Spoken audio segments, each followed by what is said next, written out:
mga ka-farmer, share ko lang yung 3 weeks old ko na piggy. So ito na sila, yung kumakain, dry feeding yung ginagamit ko ngayon. Dati with feeding, pero ito sinubukan ko itong dry feeding. So ito na sila ngayon for 3 weeks. Ito. So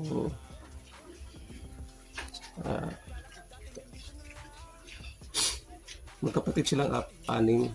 Pinaghiwalay ko lang itong dalawa kasi nga para hindi sila mag-aagawan sa pagkain.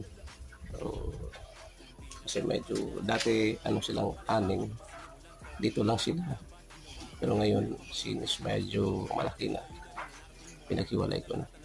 Yun na po mga farmer, share ko lang sa inyo. Salamat.